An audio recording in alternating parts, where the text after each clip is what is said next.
crisis?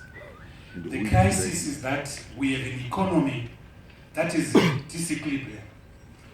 We have an economy that since 2012 has been in a recession, and that recession is fast heading towards an economic depression. Our growth rate in 2009 was 11.9%. In 2012, it was 7%. In 2013, our growth rate was 5%. In 2015, I've skipped 2014. In 2015, it was minus 1.8%. In 2016, it's minus 3.8%. Economists will tell you that the definition of a recession is if an economy goes for 2 quarters in negative territory, negative decline, within more than 2 quarters from 2012 to now. So we are in a recession. The evidence of the recession is witnessed by the massive deindustrialization that we are seeing in the country, the collapse and closure of companies, the loss of jobs. In the last 2 years alone, over 6,000 companies have physically shut down. In the last 2 years alone, over 300,000 workers have lost their job. So we're in a structural economic crisis. The Zimbabwe Revenue Authority, through its chair, Mrs. Bonyongwe, released their figures for the first quarter of 2016. Those figures will tell you that revenue performance for the first quarter was minus 15% down. They failed to collect less than close to $200 million. But the figure that will frighten you is that the money that is owed by us, the taxpayer, to Zimra is 2.5 billion US dollars. That means there are no taxpayers. So there's a structural problem in the economy. Then I want to come to the immediate problem of the cash shortage.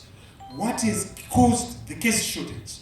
And here again, we need to be honest.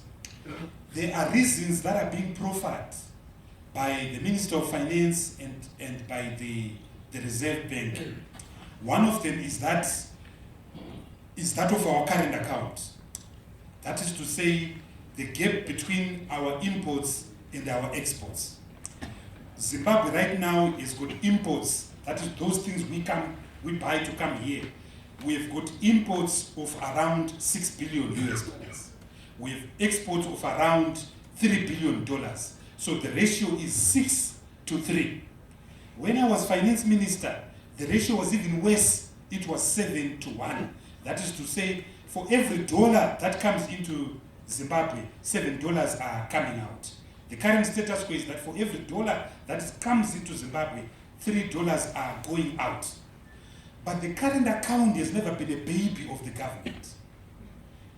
Zimbabwe doesn't have the capacity of importing things that are worth $7 billion. So who has been financing the current account? The people who have been financing the current account is offshore free funds. It's diaspora remittances. So don't worry about the current account, because the current account has never been financed by domestic resources. So that can be used as an excuse for cash shortages. Because if that was the case, then cash shortages should have been there in 2009, in 2010, in 2011, when the gap was much higher than now. That can be a problem. The real problem is this, that with the falling revenues, with the dwindling revenues, the government, so you've got a combination of falling revenues. If you go back to the 2016 budget, Honorable Chapika will tell you that in mid-term last year, Chinamasa revised this budget from $4.1 billion to a budget of $3.5 billion. When he revised the revenue figures downwards, he did not also revise the expenditure downwards. So while the revenues were revised downwards to $3.5 billion, expenditure was actually increased in a supplementary budget to $5 billion. So your source of income is reducing, but your expenditure is increasing. The basic rule of economics is that you can only spend that which you have. I used to say when I was in government, we eat what we kill. That's a fundamental rule of economics. This government suffers from a disease I call fiscalitis. The belief that money grows on trees, that you can just spend and spend and spend, oblivious to your revenue sources. So this is what has happened. The government has got an uncontrolled expenditure matrix, which it can't finance. It can't, for instance, pay for the wage bill, which is now 91% of total expenditure. When I was Minister of Finance, the total number of civil servants in Zimbabwe was 236,000. The total number of civil servants that are now there are 550,000. So that obviously has revenue implications. The number of ministries has increased. The president travels so often out of the country, and when he travels, he takes with him at least $4 million US. Somebody has to finance that. So now what has happened is that given the shrinking government revenue and the increasing appetite for expenditure, the increasing appetite for spending, the government has had to look somewhere to finance its recurrent expenditure. Now, when you and I deposit our money into a bank, let's call Standard Chartered Bank, let's call it FBC, let's call it NMB. If we deposit our money, there are 5 of us here, 6 of us, and we all deposit $100, $100. So that's 3. That means we deposit $600. That money, 25% of it, the bank takes it outside Zimbabwe into an account called the Nostro account. The Nostro account is the account that is then used to finance foreign payments. For instance, if you want to pay for the school fees of your child who is in South Africa. For instance, if you are a company that imports, you want to pay for your imported products and raw materials in South Africa, in China, or in London. So the money has to be out in a Nostro account to facilitate the ease and quick processing of telegraphic transfers. The 75% then goes to the central bank. It's not kept in a bank vault as Standard Chartered Bank. So if there's a bank robber here, don't go and try and rob. At First Street Barclays Bank or Zim Bank. The money is physically taken to the Reserve Bank. So the Reserve Bank now has what is called an RTGS, a real transfer growth system. So now what has happened now is that the government has gone and raided the RTGS balances at the central bank. So when you now want your money now, the bank orders that money. He's a banker, he knows what I'm talking about. He used to run a bank, although it failed.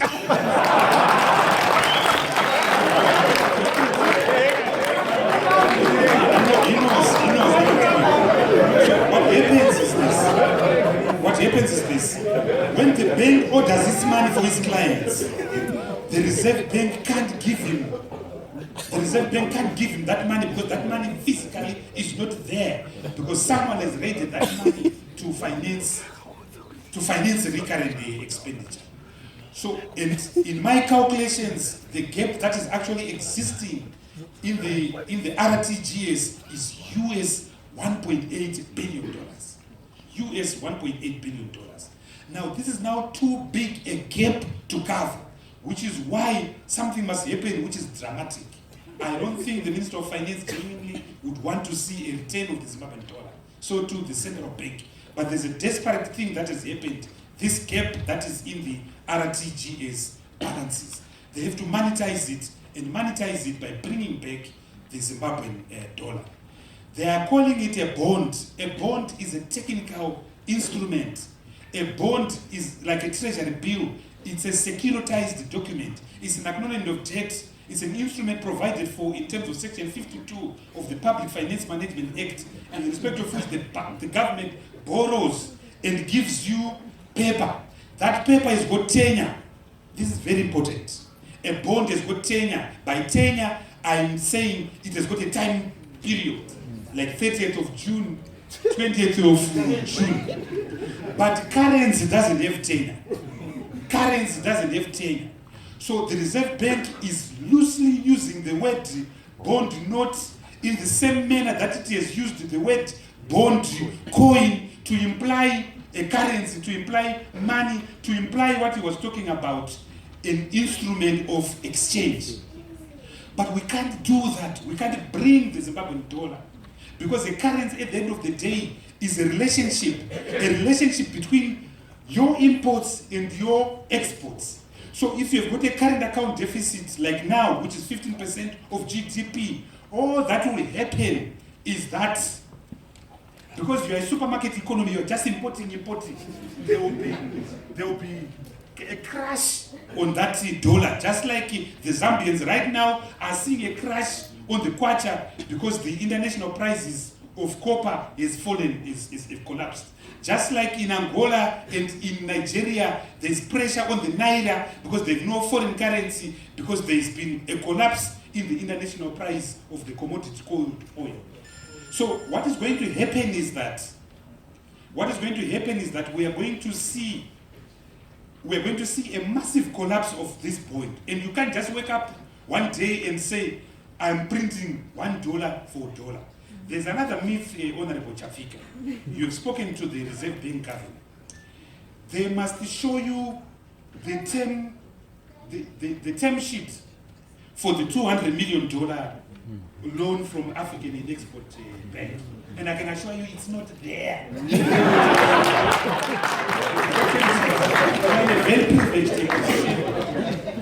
It's not there. There's not even a discussion. The term sheet is not there. Then the other problem is economics is a social science about human behavior, but the instruments that are used in economics are science. So get me right there. It's a social science, but the instruments of arriving at that science are actually scientific. The instruments that are arriving at is scientific. Now, the Reserve Bank says it is introducing an export scheme. The commodities we export in Zimbabwe are primary commodities. We export platinum, we export gold, we export chrome, we export agricultural commodities, in particular flowers and tobacco. Now, these are commodities with an inelastic demand. These are commodities which, with or without an incentive, they are going to be bought anyway by the international community. The Chinese are going to come and buy our tobacco here. It doesn't matter what happens. That's why when you look at our export figures, they've remained constantly at $3 billion in the last 5 years. Our exports have not grown. They've remained constantly at $3 billion because we are selling a commodity whose demand is inelastic. It's like bread. You can't give an incentive to a baker to make bread because people are going to eat bread anyway. The demand is inelastic. So there is no point in giving an incentive to Zimplats. After all, it's taking out our products without value addition. What really should happen? The real problem in this economy is that we are not producing. Companies are closing.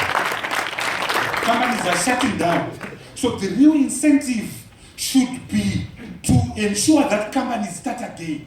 So if it were me, I would take that $200 million, non-existent as it is, and put it into DMAF, the Distressed Marginal Areas Fund, or into ZTREV, so that companies are opening up. Our problem is supply side collapse. Companies have shut down. That's where we should be concentrating. Besides, if our exports are $3 billion, and you are going to give 5% incentive, that is coming from $200 million. That's a drop in the ocean. You are not doing anything. You are not actually doing nothing. I will stop here.